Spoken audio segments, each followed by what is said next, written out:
My stepbrother called me just adopted and forced me to be his servant because I wasn't real family. So I revealed everything at his college celebration dinner. My mom adopted me when I was 7 after my birth parents died in an accident. She was my aunt, actually, my birth mom's sister, but she always said I was her daughter from the moment she signed those papers. Life was great for 8 years, just me and mom in our little townhouse. She worked as a pharmacy tech, and I was a straight A student planning for college. Then mom met Frank at her book club, and everything changed. Frank seemed nice enough, and his son Colin was only a year older than me at 16. Mom was so happy, and I wanted that for her after everything she'd done for me.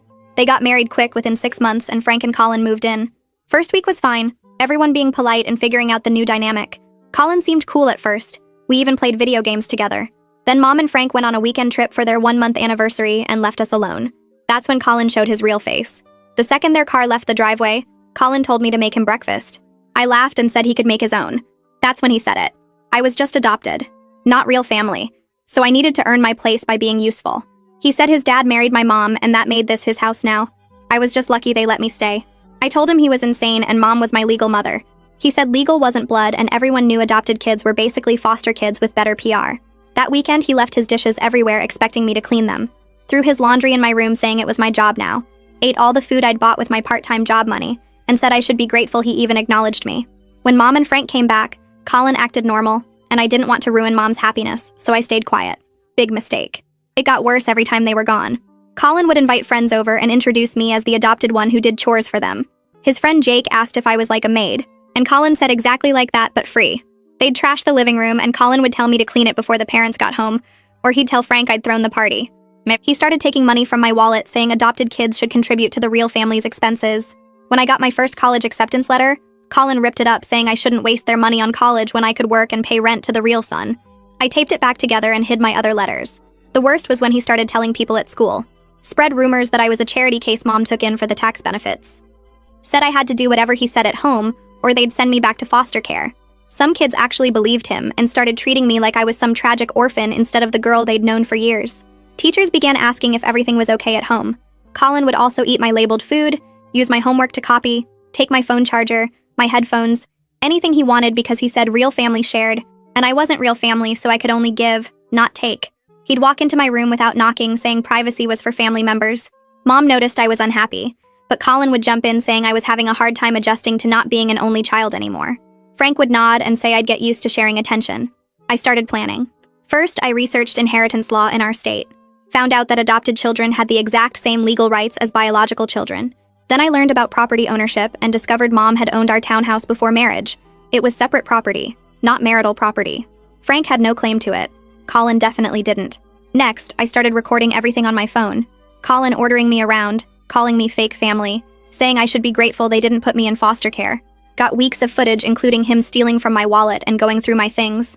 Then I waited for the perfect moment. It came when Colin got accepted to his dream college. Same one where his girlfriend was going. He was bragging to everyone, posting everywhere about it. His whole future planned out. That night at dinner, he announced his acceptance and Frank started talking about how proud he was of his son. Colin said it was good to have a real member of the family achieving something since adopted kids usually ended up nowhere. Mom froze. Frank asked what he meant. That's when I played the recordings. All of them. Colin's voice filling the dining room talking about how I wasn't real family, how I should be their servant, how adoption was just fancy foster care. Mom's face went from shock to rage.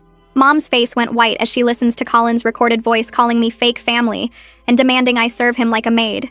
Frank sits frozen with his fork halfway to his mouth, looking between the phone and his son with complete confusion.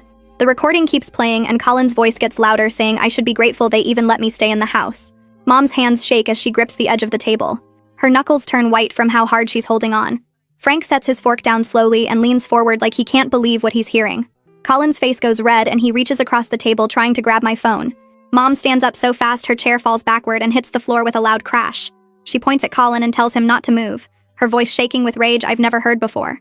The whole room goes silent except for Colin's voice still coming from my phone speaker. Frank looks at his son like he doesn't recognize him anymore. I tap the screen and play the next recording where Colin tells his friends I'm basically a servant who does chores for the real family. His friend's voice comes through asking if I'm like a maid, and Colin says exactly like that, but free. Frank's expression shifts from confusion to horror as he recognizes his son's voice bragging about having a live-in maid. Mom puts her hand over her mouth and takes a step back from the table. The recording continues with Colin and his friends laughing about how I have to clean up after them. Frank stands up now too and stares at Colin with his mouth hanging open. Colin tries to say something, but Frank holds up his hand to stop him. Mom demands to know how long this has been happening, and I tell her every time they left us alone together for 6 months. The number seems to hit her physically, and she grabs the table edge for support. Her eyes fill with tears, and she looks at me like she's seeing me for the first time. Frank asks what I mean by 6 months, and I explain that it started the first weekend they went away together. Mom makes a sound like someone punched her in the stomach. Colin starts making excuses about how I'm too sensitive and he was just joking around. His voice sounds desperate now instead of mean. Frank tells him to shut up, which surprises everyone because Frank never raises his voice. The room goes quiet again and Colin's mouth snaps closed. Frank's face turns red and he clenches his fists at his sides. I scroll through my phone and find the video I took of Colin ripping up my college acceptance letter. Mom starts crying and asks why I didn't tell her sooner. Her voice breaks on the last word. I show them the video and press play.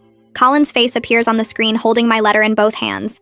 His voice comes through saying I shouldn't waste their money on education when I could work and pay rent to the real son. Then he rips the letter right down the middle. Mom covers her face with her hands and her shoulders shake. Frank watches the whole video with his jaw tight and his eyes narrow. When it ends, he looks at Colin with an expression I can't read. I explain that she seemed so happy with Frank, and I didn't want to ruin that for her after everything she'd done for me. Mom pulls me into a hug and says nothing is more important than me, not any marriage or happiness. She holds me tight and I can feel her crying into my hair. Frank asks Colin if the recordings are real, and Colin's silence is answer enough. He just sits there staring at his plate without saying anything. Frank looks devastated as he realizes his son has been tormenting me, while he thought we were bonding as a family. His face crumbles and he sits back down in his chair like his legs won't hold him anymore. Mom lets go of me and wipes her eyes. She turns to Frank and tells him that Colin needs to leave the house tonight and stay somewhere else while they figure this out. Her voice sounds calm now, but cold. Frank agrees immediately and pulls out his phone to call his brother. He walks into the kitchen and I can hear him asking if Colin can stay there temporarily. Colin protests that this is his home too, and I'm the one who should leave. Mom's response is ice cold as she reminds him that she owned this house before she even met Frank, and I'm her legal daughter. Colin's face goes pale and he looks at his dad for help, but Frank is still on the phone in the kitchen. Mom tells Colin to go upstairs and pack a bag right now. He opens his mouth to argue, but she cuts him off, saying he has exactly 10 minutes before Frank's brother arrives. Colin pushes back from the table and his chair scrapes loudly against the floor. He stomps toward the stairs and I hear his footsteps heavy on each step. Frank's footsteps get quieter as he leads Colin upstairs, and I hear their voices through the ceiling but can't make out the words. Mom pulls me into her arms right there at the dining table and holds me so tight I can barely breathe. She keeps saying she's sorry over and over, her voice breaking each time. She tells me she got so caught up in being happy about Frank and having a new relationship that she stopped paying attention to what was happening with me. Her tears fall into my hair and her whole body shakes as she holds me. I tell her it's not her fault, but she shakes her head against mine and says it is. She's the adult and the parent, and she should have protected me. She should have noticed something was wrong instead of believing Colin's lies about me adjusting to not being an only child. I pull back from the hug and wipe my eyes, then scroll through my phone to find the folder where I saved everything else. Mom watches my screen as I open the first photo showing our living room completely trashed with pizza boxes and beer cans everywhere. Her hand covers her mouth when she sees it. I swipe to the next photo showing the same mess from a different angle with Colin's friends visible in the background laughing. Then I show her the text where Colin demanded $20 from me to replace the money he spent on cigarettes. Mom's face goes pale as she reads his message saying, adopted kids should contribute to real family expenses. I keep scrolling and she sees more texts, more demands for money, more reminders that I'm not real family. There are photos of my room after Colin went through my things, my drawers pulled open and my stuff scattered everywhere. Mom makes a choking sound and puts her hand over her stomach like she might throw up. She scrolls faster now, seeing months of documented abuse all laid out in photos and screenshots and saved voice messages. Her hands shake so badly she almost drops my phone. I take it back and show her the video I took of Colin eating the lunch I'd labeled with my name and packed for school the next day. He looks right at the camera and says real family shares everything. Fake family gets leftovers. Mom starts crying again, harder this time, and I hear Frank and Colin coming back down the stairs. Frank walks into the dining room and sits down heavily in his chair, his face red and his eyes wet.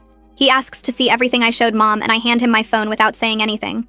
He watches the first video with his jaw clenched tight, then the second one, then starts scrolling through the photos. His expression changes from shock to horror to something that looks like physical pain. He stops on the photo of Colin's friends trashing our living room and stares at it for a long time. Then he looks at me and asks how many times this happened, and I tell him at least 6 times that I know of. Frank closes his eyes and his shoulders slump forward. He keeps scrolling through everything, taking his time with each photo and text message, reading every word Colin wrote to me. When he gets to the video of Colin ripping my college letter, he watches it 3 times in a row. His hands grip my phone so hard I worry he might break it. He finally looks up at Mom and says he had no idea. He thought I was just having normal teenager problems with sharing space. Mom's face hardens and she tells him that's because Colin convinced both of them I was being dramatic while he was systematically tormenting me. Frank nods and doesn't try to defend himself, just sits there looking completely broken. We hear Colin's footsteps on the stairs again, and he walks into the dining room carrying a backpack and a duffel bag. He drops them on the floor and crosses his arms, trying to look tough, but his eyes are red and puffy. He tells Mom I'm making a bigger deal out of this than it needs to be. That siblings fight and this is normal stuff. Mom stands up so fast her chair tips over backward and crashes to the floor. She tells Colin to shut his mouth right now because she doesn't want to hear another word of his excuses. Her voice sounds cold and sharp, nothing like her normal warm tone. She says he has exactly 1 week to think about what he's done and decide if he wants to take full responsibility for his actions. If he does, they'll talk about him coming back home, but only if he admits everything and commits to changing. If he doesn't, he can stay with Frank's brother permanently. Colin's tough expression cracks and he looks at Frank for help, but Frank just shakes his head. Colin picks up his bags and walks toward the front door without looking at any of us. Frank follows him out and I hear them talking quietly on the porch. Then a car pulls up and doors slam. The house goes silent except for the sound of Mom breathing hard like she just ran a race. She picks up her chair and sits back down, then reaches for my hand across the table. Frank comes back inside and closes the front door, then locks it like he's afraid Colin might try to come back. He walks to the kitchen and I hear him filling the kettle with water. Mom squeezes my hand and asks if I want tea, and I nod because my throat feels too tight to talk. Frank brings 3 mugs to the table a few minutes later, and we all sit there holding the hot cups and not saying anything. Mom finally breaks the silence and tells me she wants to hear everything, not just what's in the recordings. She wants to know every detail about what Colin did so she understands the full picture. I take a sip of tea to buy myself time and then start talking. I tell her about Colin going through my dresser drawers and taking my favorite hoodie, then claiming it was his when I asked for it back. I tell her about him stealing my phone charger every single night so my phone would die and I couldn't talk to my friends. I tell her about him walking into my room without knocking, sometimes when I was changing clothes and laughing when I yelled at him to get out. Mom's face gets more and more upset with each new detail, and she keeps interrupting to say she should have noticed these things happening. I tell her about Colin taking food I bought with my own money and eating it right in front of me while saying I should be grateful he even acknowledged my existence. Frank listens without moving, his tea getting cold in front of him, his eyes fixed on the table. I tell them about the time Colin told his friends I was like their personal maid, and they could leave their trash anywhere because I'd clean it up. Mom asks how I managed to record everything without Colin knowing, and I explain that I started keeping my phone in my pocket all the time with the recording app ready. Every time Colin started talking about me being adopted or ordering me around, I'd hit record. Sometimes I'd prop my phone up on a shelf to catch video of him going through my stuff or eating my food. It took weeks to gather enough evidence because I wanted to make sure no one could claim I was exaggerating or lying. Frank finally speaks and admits he thought I was having trouble adjusting to not being an only child anymore. He says Colin told him I was jealous of their father-son relationship and acting out for attention. Frank believed his son because Colin seemed so sincere and concerned about family harmony. Frank's voice cracks when he says he should have talked to me directly instead of accepting Colin's version of events. Mom reaches across the table and takes Frank's hand with her free one, so now we're all connected in a chain. She tells him they both failed me, but they're going to fix this together. Frank nods and wipes his eyes with his sleeve. Mom asks if anyone at the school knows what was happening at home, and my stomach drops because I'd been hoping to avoid this part. I take a deep breath and tell her about the rumors Colin spread, about how he told people I was a charity case she took in for tax benefits. I tell her some kids started treating me differently, asking if I was okay or if I needed help, like I was some tragic foster kid. Teachers began pulling me aside to ask about my home life, and I had to lie and say everything was fine. Mom's face goes from upset to furious, and she asks me to name the kids who treated me badly. I tell her it wasn't really their fault because they believed Colin's lies, but she says it doesn't matter. They should have known better than to spread rumors. Frank asks if Colin's friends at the school know what he was doing to me at home, and I nod, explaining that some of them were there when he introduced me as the maid. Mom stands up and says we're going to fix this. All of it. Starting tomorrow. She's taking the day off work, and we're going to see the school counselor together. Frank agrees and says he'll come too, because this is a family problem that needs a family solution. We sit there drinking our tea until it gets dark outside and no one turns on the lights. The next morning, Mom calls her work and tells them she needs a personal day. Then she drives me to the school early before classes start. We go straight to the counseling office and ask to see the school counselor without an appointment. The secretary looks surprised but goes to get her. And a minute later, this woman with short gray hair and kind eyes comes out. Mom introduces us and explains that we need to talk about a serious family situation that's been affecting me at the school.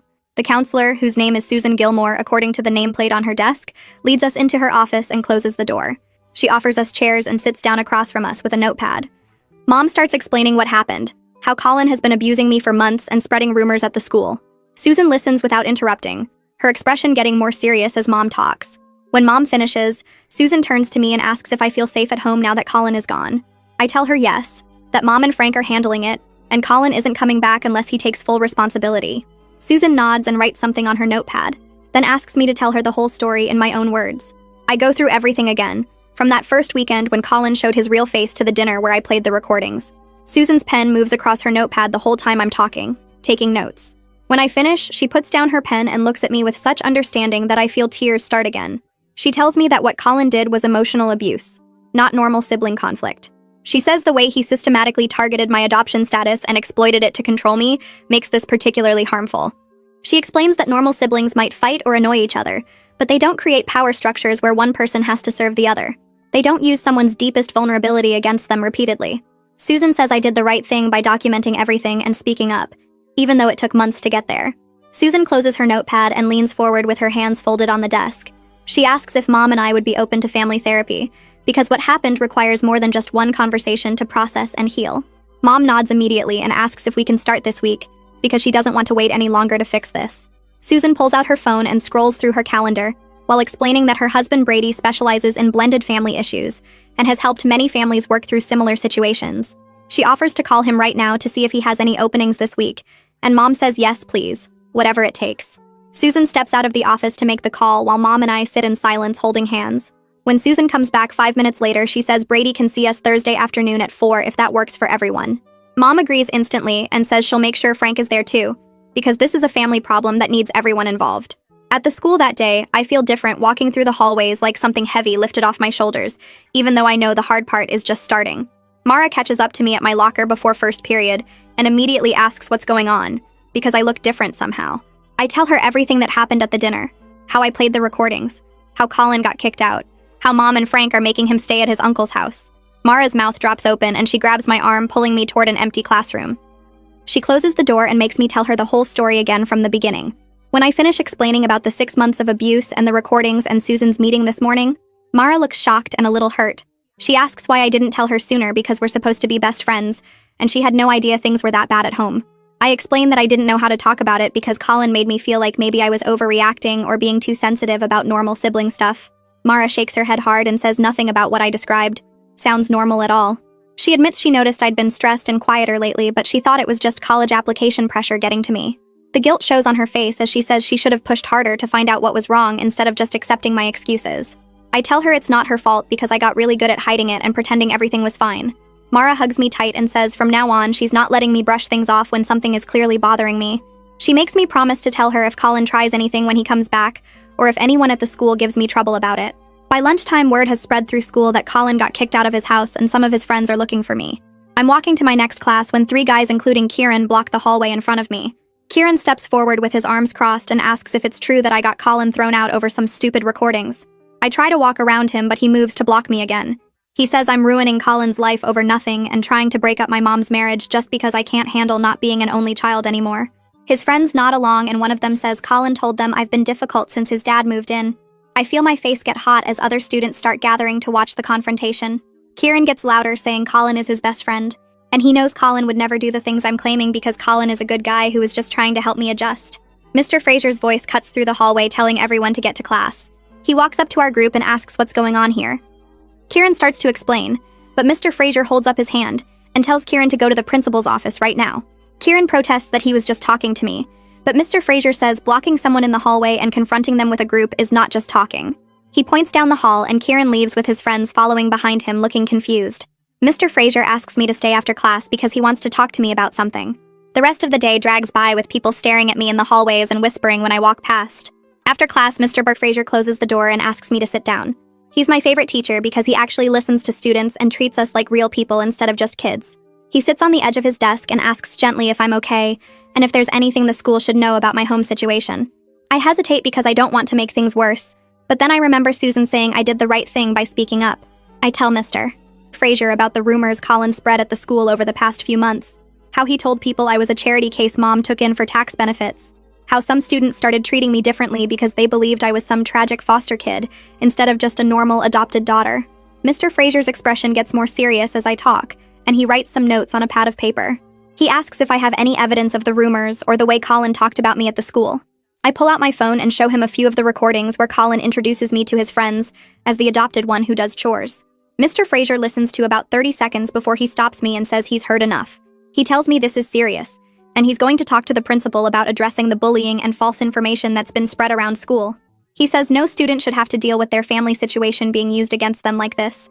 Before I leave, he asks if I feel safe at home now, and I tell him yes because Colin is gone and Mom and Frank are handling it. Mr. Fraser nods and says to come to him if I need anything or if any students give me trouble about this situation. The principal calls me to her office first thing the next morning. I walk in, and she's sitting behind her desk with a serious expression that makes my stomach drop. She asks me to sit down and explain the full story of what's been happening at home and at the school. I show her the recordings on my phone and explain how Colin's rumors damaged my reputation over the past 6 months. She listens to several recordings and watches her face change from neutral to angry as Colin's voice fills her office calling me fake family and saying I should be grateful they let me stay. When I finish, she puts her head in her hands for a moment before looking up at me. She says she's horrified that this was happening right under the school's nose and no one caught it sooner. The principal explains that she'll be making an announcement at the end of the day, clarifying that rumors about my adoption and family situation are completely false and that bullying of any kind will not be tolerated. She says she also wants to meet with Colin when he returns to the school to address his behavior and make sure he understands the consequences of spreading false information about other students. I feel relief wash over me knowing that the school is taking this seriously. She asks if I need to talk to the school counselor about everything that happened, and I tell her Mom already set up family therapy for us starting this week. The principal nods and says that's good, but her door is always open if I need anything from the school side. That afternoon, Mom picks me up early from the school so we can go to our first therapy session with Brady. Frank is already at Brady's office when we arrive, and he looks nervous sitting in the waiting room. Brady comes out to greet us, and he looks different from what I expected. Younger with kind eyes and a calm voice that immediately puts me at ease. He leads us into his office, which has comfortable chairs arranged in a circle instead of the typical therapy couch setup. Brady sits down and explains that this is a safe space for everyone to share their feelings about what happened without judgment. He says the goal isn't to blame anyone, but to understand how things got so bad and figure out how to move forward as a family. Mom starts talking first, and her voice shakes as she describes her guilt for not protecting me better. She says she got so focused on her new marriage and trying to make everyone happy that she completely missed the signs that I was suffering. The tears start falling as she admits she failed me as a mother by prioritizing her own happiness over my well-being. Brady lets her finish before gently pointing out that recognizing the problem is the first step toward fixing it. Frank speaks next, and he looks down at his hands the whole time. He admits he enabled Colin's behavior by dismissing my discomfort as normal adjustment issues when I tried to bring things up. He says he wanted so badly for the blended family to work that he ignored red flags and believed Colin's explanations without questioning them. Frank's voice cracks when he says he's sorry for not protecting me and for allowing his son to abuse me in what should have been my safe home. I turn my attention back to Brady, waiting for him to continue the session. He leans forward in his chair and starts explaining how Colin's behavior makes more sense when you understand his background. Brady says Colin probably felt scared about sharing Frank with a new family, and that fear came out as anger toward me. He explains that doesn't make what Colin did okay, but it helps us understand why he went after my adoption status instead of just normal sibling stuff. Brady says Colin picked the thing that made me most vulnerable because deep down he was feeling vulnerable too. Mom nods slowly like this is starting to make sense to her. Frank shifts in his seat and looks uncomfortable as Brady keeps talking. Brady says kids who feel threatened sometimes lash out at the people they see as competition, and Colin clearly saw me as someone taking his dad away. I sit there processing this information, and part of me gets it, but another part of me is still angry because understanding why someone hurt you doesn't erase the hurt. Frank clears his throat and starts talking about Colin's mom. He says she left when Colin was only 5 years old, just walked out one day and never came back. Frank's voice gets quiet as he explains Colin has always been sensitive about family staying together because of that abandonment. He thinks Colin saw me as a threat to the stability he finally had with just him and Frank. Frank says Colin probably worried that Frank would love me more, or that I would somehow break up their family like his mom did. The words hang in the air, and I realize Colin's been carrying around this fear for years. Frank looks at me with sad eyes and says he should have recognized the signs earlier, should have talked to Colin about his fears instead of assuming everything was fine. Mom reaches over and squeezes Frank's hand. Brady jumps back in and says, understanding Colin's motivation matters, but right now the focus needs to be on helping me heal from what happened. He says we can't fix Colin's past trauma, but we can make sure I feel safe and valued in my own home moving forward.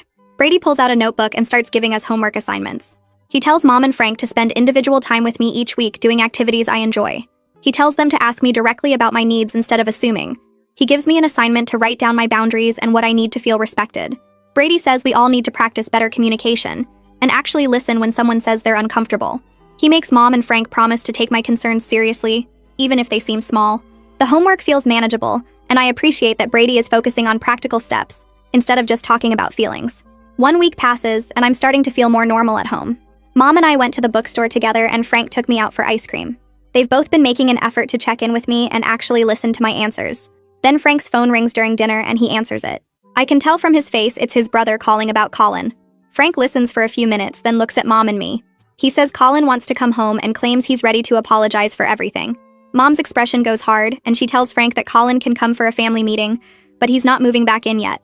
She says we need to hear what he has to say and see if he actually understands what he did wrong. Frank agrees and schedules the meeting for Saturday at Brady's office. I feel my stomach twist with nerves because I'm not ready to see Colin yet. Mom notices and reminds me that Brady will be there to make sure everything stays productive.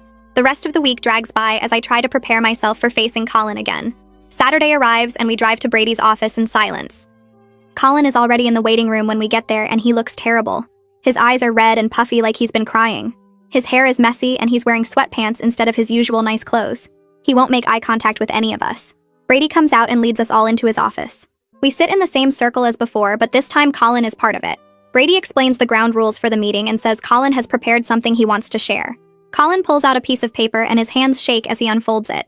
He starts reading an apology he clearly wrote with someone's help, because it sounds too formal for how Colin normally talks. He says he takes full responsibility for his actions and acknowledges that he caused me serious harm. He admits he was wrong to use my adoption against me and wrong to treat me like a servant. He says he's been doing a lot of thinking about why he acted that way, and he's starting to understand his own issues. Colin's voice cracks a few times while he reads, and I can tell he's genuinely upset. When Colin finishes reading, everyone looks at me waiting for my response. I take a deep breath and tell Colin that his apology is a start, but words aren't enough after 6 months of abuse. I say I need to see actual changed behavior and real respect before I can trust him again. I tell him he made me feel worthless in my own home, and that doesn't just go away because he says sorry. I explain that he spread lies about me at the school and damaged friendships that took years to build. Colin nods and keeps his eyes down. I say I appreciate that he's taking responsibility, but I need time to see if he really means it, or if this is just an act to get back into the house. Mom puts her hand on my shoulder in support. Brady says what I'm expressing is completely valid and that rebuilding trust takes time and consistent action. Brady shifts into practical mode and starts laying out ground rules for if Colin moves back home. He says Colin needs to start individual therapy immediately and attend every single session. He says Colin cannot enter my room without knocking and getting permission first. No exceptions. He explains we need equal division of household chores with a written schedule so there's no confusion. Brady makes it crystal clear there's zero tolerance for any comments about my adoption or family status. He says if Colin makes even one adoption-related remark, he's out of the house again. Colin agrees to everything without arguing. Brady writes down all the rules and makes copies for everyone. He says we'll review these guidelines in our family sessions to make sure everyone is following them. Frank and Mom both nod their approval. Mom adds her own conditions on top of Brady's rules. She says Colin needs to publicly correct the rumors he spread at the school about me. She tells him he has to make an announcement or statement that clarifies I'm a full member of the family with equal status. Mom also says Colin needs to apologize directly to Mara and my other friends for how he treated me in front of them. She wants him to take responsibility for the social damage he caused me. Colin looks uncomfortable but agrees to do it. Mom's voice is firm as she explains these aren't optional. They're requirements for him to come back home. I feel grateful that Mom is standing up for me this strongly. Frank supports Mom's conditions and says Colin will do whatever it takes to make things right. Frank speaks up and drops another consequence on Colin. He says Colin's college fund is being reduced to pay for all the family therapy sessions. Frank also tells Colin he needs to reimburse me for all the money he stole from my wallet over the past 6 months. Colin's face falls and he looks like he wants to argue, but then he closes his mouth. Frank says this is about Colin learning that actions have real financial consequences. Colin asks how much money he owes me, and I tell him it was about $300 total. Frank says that amount plus the therapy costs will come out of Colin's college savings. Colin looks upset but doesn't argue because he knows he has no leverage here. He just nods and says he understands. Brady notes all of this down and says financial restitution is an appropriate consequence. 2 weeks go by before Colin actually moves back into the house. During those 2 weeks, Mom and Frank make sure all the ground rules are posted on the fridge and in Colin's room.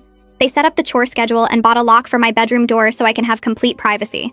Colin starts his individual therapy and Frank drives him to every appointment. When moving day comes, Colin brings his stuff back and immediately goes to his room.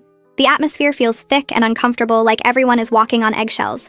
Dinner that first night is awkward with long silences and people passing food without really talking. Colin asks me to pass the salt and says please and thank you like he's trying extra hard to be polite. I pass it without comment. After dinner, Colin does his assigned chores without complaint, washing dishes and taking out trash. Mom watches him carefully to make sure he's following through. Everyone is trying to follow Brady's guidelines for healthy communication, but it feels forced and unnatural. I go to my room early and lock my door, grateful for the privacy I can finally enforce. The next morning, Mom drives me to the school early before first period starts. She parks in the visitor lot and walks with me to the principal's office where Colin is already waiting with Frank. The principal sits behind her desk with her hands folded and tells Colin he needs to make the announcement during morning assembly. Colin looks at the floor and nods without arguing. Frank puts a hand on his shoulder and tells him this is part of making things right. The principal leads us all to the auditorium where students are filing in for the weekly assembly. I sit in the front row with Mom while Colin goes backstage with the principal. My stomach feels tight as I watch kids find their seats and talk to their friends. Mara spots me and waves from across the room, but I can barely wave back. The principal walks onto the stage and asks everyone to quiet down. She introduces Colin and says he has something important to share with the school. Colin walks out looking uncomfortable in his nice shirt that Frank probably made him wear. He stands at the microphone and pulls a piece of paper from his pocket. His voice shakes as he reads that he spread false rumors about me over the past few months. He says I'm a full member of our family with equal status, and everything he said before was wrong. Some of his friends in the back row look shocked and start whispering to each other. Most students just listen quietly, and a few people near me nod like they're glad to hear the truth. Colin folds the paper and walks off stage without looking at anyone. The principal thanks him and moves on to regular announcements about the science fair. After assembly, I walk to my locker and students I don't even know well come up to say they're glad Colin cleared things up. One girl from my English class tells me she never believed the rumors anyway. I get my books for first period and head down the hallway. Kieran appears next to me near the water fountain and asks if he can talk to me for a second. I stop walking and look at him, waiting. He shifts his backpack on his shoulder and says he wants to apologize for confronting me last week about Colin getting kicked out. His voice sounds genuine as he explains he didn't know the full story. He admits Colin always presented things like I was the problem, and he believed his friend without questioning it. Kieran says he feels stupid now for not seeing what was really happening. I tell him it's okay, and that Colin was good at hiding his real behavior from everyone. Kieran nods and says, if I ever need anything or if anyone gives me trouble, to let him know. He walks away to his own class, and I continue to mine, feeling a bit lighter. During lunch, Mara saves me a seat at our usual table and immediately asks how I'm doing. She's been texting me every morning and night since everything happened, making sure I'm not isolating myself. I tell her about Colin's announcement and Kieran's apology. Mara says she's proud of me for standing up for myself. She introduces me to two of her friends from art club who sit down with their trays. They're both really nice and ask about my college plans. Mara invites me to come to art club after school on Thursday even though I can't draw. She says I can just hang out and it'll be fun. I agree to come because spending time with supportive people sounds better than going straight home. Over the next few days, Mara checks in with me constantly between classes and at lunch. She makes sure I'm not eating alone or avoiding social stuff. She drags me to a basketball game on Friday night where we sit in the bleachers and eat nachos. Her friends from art club are there too, and we all cheer for our team even though they lose. I realize I'm laughing more than I have in months. At home, Colin and I move around each other carefully like we're walking on glass. He stays in his room most of the time doing homework or playing games. I keep my door locked and do the same. During dinner, we pass food and say please and thank you, but don't really talk. One night, Colin asks me what I thought of our history homework, and I tell him the essay question was confusing. He agrees and says he had to rewrite his thesis twice. It's awkward, but it's better than him calling me fake family or demanding I serve him. Mom watches these small interactions with hope in her eyes. Frank tries to keep conversation going by asking about our days at the school. Slowly, over the next week, Colin and I start having short conversations about normal stuff. He asks if I watched the new episode of the show we both like. I tell him I did, and we talk about the plot twist for a few minutes.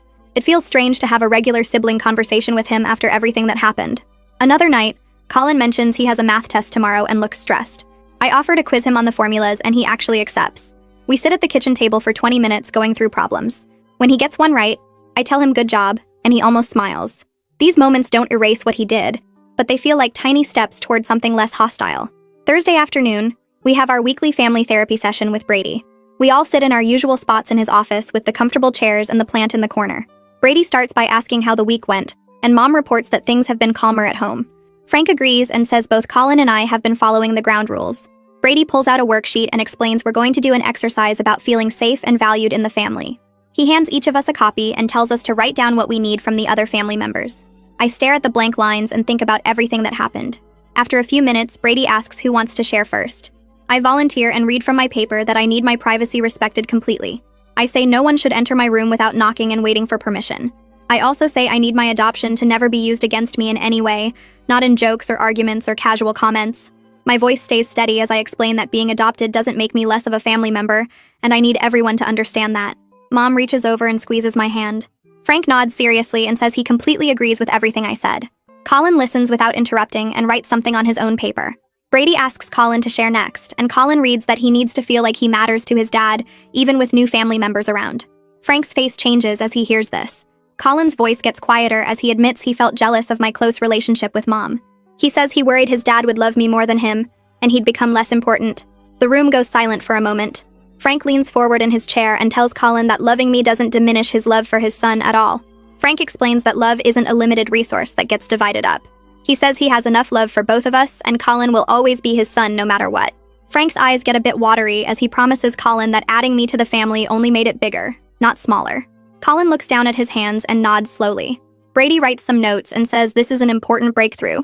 He explains that Colin's jealousy doesn't excuse his behavior, but it helps everyone understand where it came from. Mom adds that she loves me and Colin equally, just differently because we're different people. She says there's no competition for her love either. Brady gives us homework to practice expressing our needs directly instead of acting out. We all agree to try harder at communicating. Saturday morning, Mom wakes me up early and tells me to get dressed because we're having a special day together. Just the two of us like we used to before Frank and Colin moved in. I put on jeans and a sweater and meet her downstairs. Frank and Colin are still asleep as we leave the house. Mom drives us to our favorite restaurant across town, the little diner with the red booths where we used to go for breakfast every weekend. We slide into our usual booth by the window and order pancakes and bacon. Mom reaches across the table and holds my hand. She tells me she's been thinking a lot about everything that happened. She says she got so caught up in her new relationship and being happy with Frank that she forgot to protect me the way she should have. Her voice breaks a little as she reminds me that I was her daughter before Frank came into the picture. She says I'll always be her daughter no matter who else joins our family. I feel tears starting, but I blink them away. Mom tells me she's proud of how I stood up for myself even when it was hard. She says I'm strong and brave, and she's lucky to be my mom. Our food arrives and we eat slowly, talking about college plans and my favorite classes. Mom asks about Mara and my new friends from art club. We spend 3 hours at the diner just talking and laughing like we used to. When we finally leave, Mom hugs me in the parking lot and promises we'll do this more often. She says Frank and Colin are important, but so is our relationship, and she won't let it fade. The next weekend, Frank asks if I want to go to the bookstore with him. I'm surprised, but I say yes. We drive to the big bookstore downtown, and Frank tells me to pick out whatever books I want. We walk through the aisles, and I show him the novels I've been wanting to read. Frank asks about my college applications and which schools I'm most excited about. I tell him about the 3 I'm hoping to hear back from soon. Frank says he's proud of me for speaking up about Colin's behavior. He explains it couldn't have been easy to expose everything at that dinner, but it was the right thing to do. Frank admits he should have listened better when I seemed unhappy, instead of assuming it was normal adjustment stuff. He says he's learning to be a better stepfather, and he wants to support my future, however he can. We end up at the coffee shop inside the bookstore with hot chocolates and a stack of books.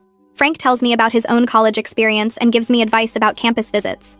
He says if I need help with application fees or anything else to just ask. It feels good to have this one-on-one time with him, where he's actually seeing me as a person, not just Colin's stepsister. Monday after school, I have an appointment with the college admissions counselor in the guidance office. I explain what happened with my acceptance letter that Colin destroyed. The counselor listens carefully and takes notes. She says she'll help me contact the college to request a replacement letter. She calls them right there while I sit in her office and explains the situation. The person on the phone is understanding and says they'll send a new copy of the acceptance letter immediately. The counselor also helps me organize my other applications and make sure all my materials are submitted. She asks if I need any recommendation letters, and I tell her Mr. Fraser already wrote me one. She prints out a checklist of deadlines and goes through each one with me. Before I leave, she tells me not to let Colin's actions derail my college plans. She says I've worked hard for these opportunities and I deserve them. The replacement acceptance letter arrives in the mail 3 days later in a big envelope. Mom frames it and hangs it in the hallway where everyone can see it. She says she should have done this with the original letter, and she's not letting my achievements be hidden anymore. 3 months pass since the dinner confrontation. The house feels different now, less tense but still careful. Colin and I have settled into a routine of polite distance mixed with occasional normal sibling moments. One evening, I'm sitting at the kitchen table working on college essays when Colin comes in for a snack. Instead of just grabbing food and leaving like usual, he sits down across from me. He asks what I'm working on, and I tell him about my applications. Colin actually seems interested as he asks which schools I'm considering. I list them and explain what programs each one has. Colin offers advice about campus visits based on his own college search experience. He tells me to make sure I check out the dorms and talk to actual students, not just tour guides. He suggests questions I should ask about class sizes and internship opportunities. We talk for almost 30 minutes about college stuff, and it feels surprisingly normal. Colin mentions his girlfriend is excited about their school and asks if I've thought about roommate situations. I tell him I'm planning to do random assignment and see what happens. He nods and says that's probably smart for freshman year. When he gets up to leave, he tells me good luck with my applications. I thank him, and he actually smiles a little before heading back to his room. It's not friendship, and it doesn't erase the past 6 months of abuse. But it's the first real conversation we've had where he treated me like an equal. I take a breath and decide to share my news with Colin. The words feel careful as they come out. I got accepted to 3 schools. Colin looks up from his phone and actually smiles. He says congratulations and asks which ones. I list them and wait for some sarcastic comment or dismissive remark like before, but it doesn't come. He asks about the programs and seems genuinely interested in what I'm saying. He tells me those are good schools and I should be proud. The conversation ends naturally and he goes back to his room. It's a small thing, but it feels like real progress after months of tension and careful distance. The next day, Mom comes home from work with frames under her arm. She hangs my acceptance letters in the living room right where everyone who visits can see them. She steps back to look at them and tells me she's proud of my achievements. She says she should have done this the first time instead of letting my accomplishments stay hidden in my room. Frank comes home and sees the display and adds that it looks great. Colin walks through and stops to look at the frames. He doesn't say anything negative, and that alone feels like a win. Our next therapy session with Brady starts like usual with everyone sitting in their spots. Brady reviews his notes and looks up at us with a pleased expression. He says we've made significant progress over the past few months.